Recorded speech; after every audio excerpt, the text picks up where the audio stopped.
Hi friends, welcome to Pavan Visual Media and Info Services. As a part of series of lectures on finite element method, today we are going to discuss about the basic equations of elasticity. In that we are going to cover differential equations of equilibrium. So before that we have to discuss some of the topics like forces, how to consider the forces in the finite element method, because in the matrix representations are there.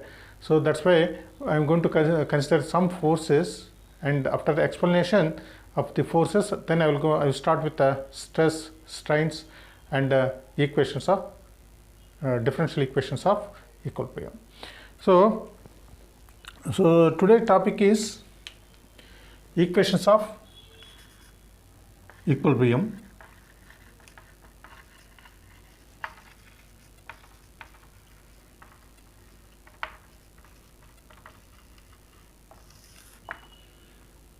Differential equations of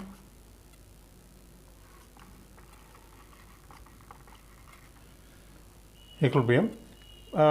Before starting the differential equations of equilibrium, the finite element method, we are going to consider some forces in the vector representation. Then we'll start this one. Suppose you can consider one irregular shape of body. So it is fixed at one location, and whose displacement fixed means its displacement is represented with the u. It is 0. It is fixed. Now it is subjected to different types of loads. So one is it is subjected to point force, point load externally at point I, which is known as Pi. The point force P, which is subjected at a point on the body I. So that is the Pi is the total load. So the total load, now it is distributed in the three mutually perpendicular directions, that is x, y, z direction if you consider. So the P externally applied load is distributed inside of the body is Px, Py, Pz. That is the component of force which is distributed inside of the body.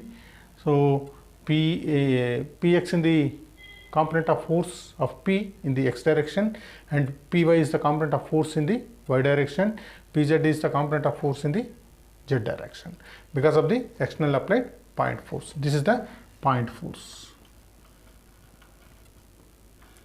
So there is on the surface you can consider, because it is a three-dimensional body, so you can consider a surface force on this which is acting externally on the surface of the body. The forces which are acting on the surface of the body, generally we can consider the term traction force or surface forces. On the surface, yes, it is acting, so the representation is T, traction force. So the external traction force is applied externally.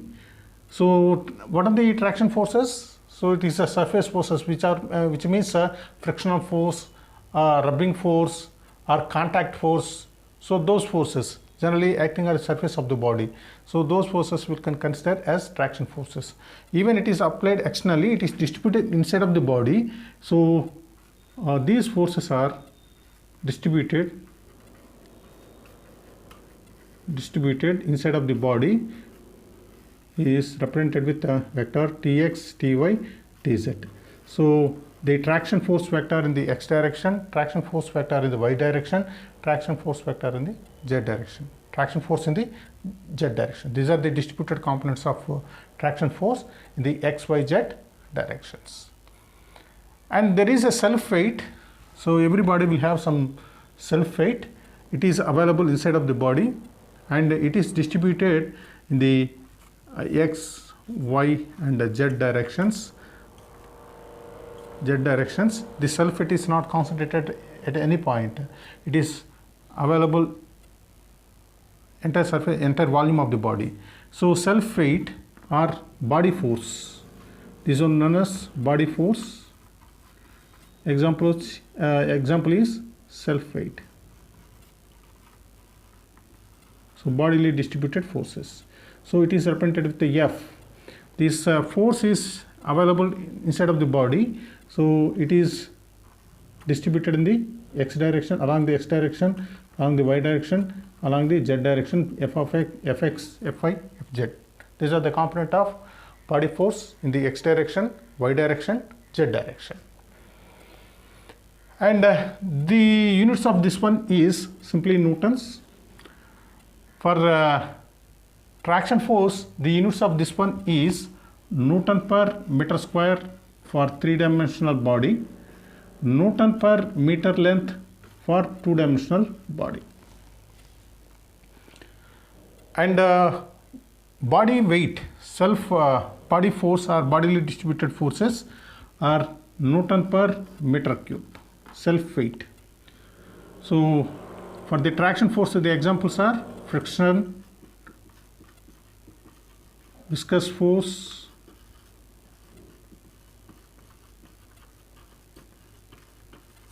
contact force, those things.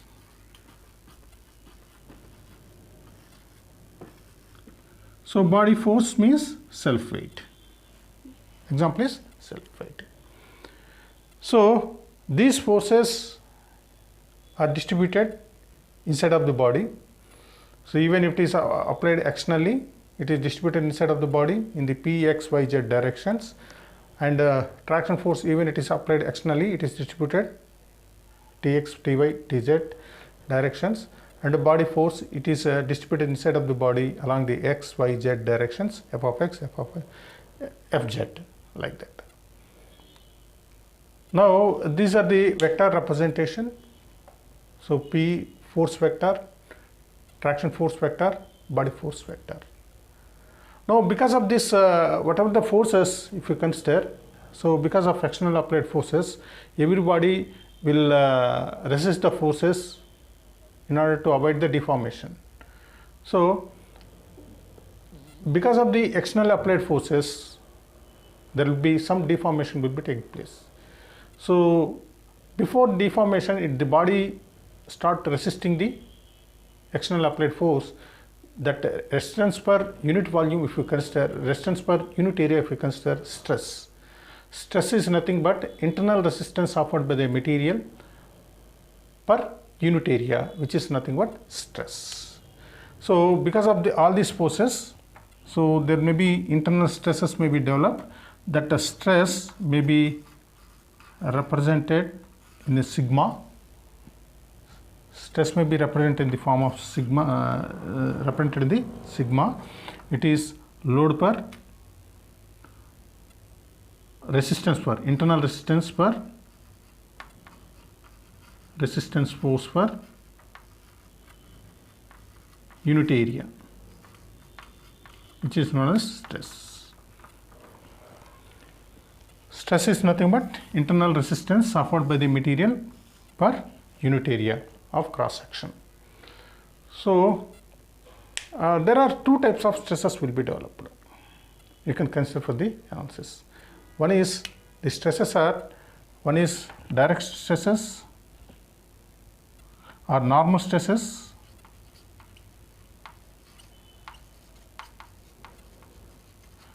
another one is shear stresses.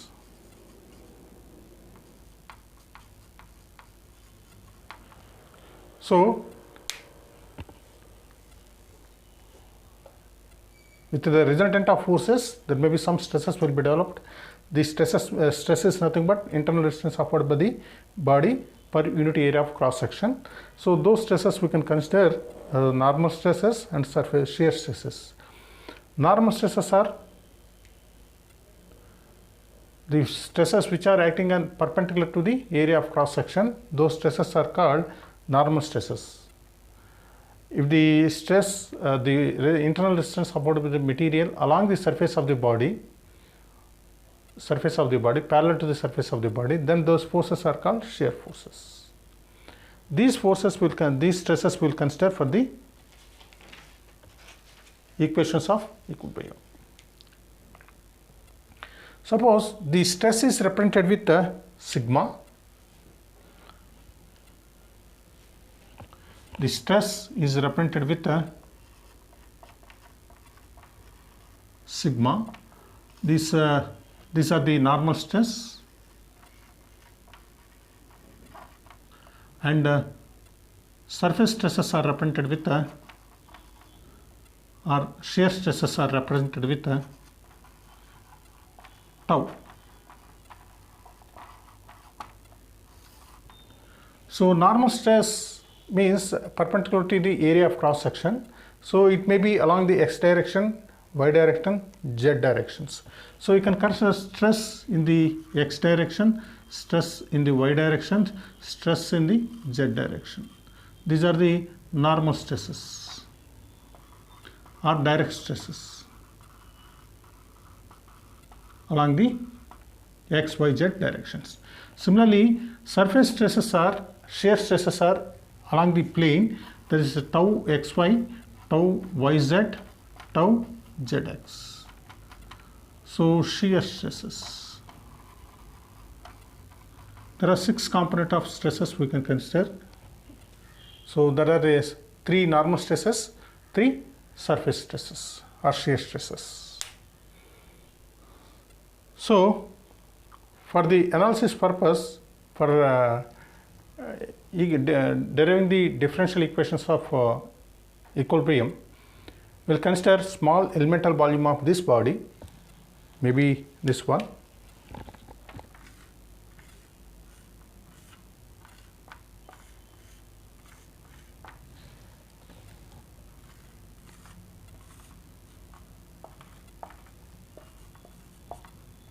And we will represent the stresses stresses that are induced because of externally applied loads. The diagram we will draw, and then we will discuss the differential equations of equilibrium. So this diagram shows the 3-dimensional element what we consider in the blackboard presentation. So in this unit cell, we can identify the dimensions of the unit cell are dx, dy, dz along the x, y, z directions. That is the length, width, thickness. That is the unit cell means dx, dy, dz. And on this diagram, it is also represented with the 3 normal stresses, that is sigma x, sigma y, sigma z. This is the sigma x. This is the sigma x. It is a balance acting in the x direction. And similarly, sigma y is available in this direction, sigma y, and it is balanced with the sigma y, this one, sigma y plus dou sigma y. And similarly, sigma z is balanced with this one, sigma z is, so this one, it is balanced with sigma z this side.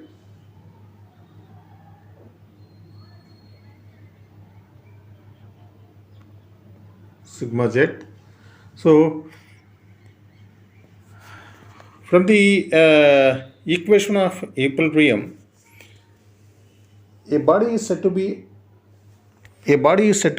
in equilibrium under static loading conditions.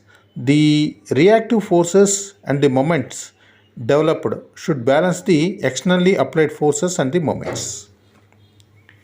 So that is, we applied external forces, traction force and the point loads, and internally developed internal forces are body force, and because of the external loads, the stresses are developed, normal stresses and shear stresses are developed. And from the principle, from the definition, the sum of the forces, internally reacted forces, should be balanced with the externally applied loads. So under equilibrium conditions, what is the externally applied load means? Internally developed stresses. If the stress is multiplied with the area, then we will get a force, so which is equal to externally applied force.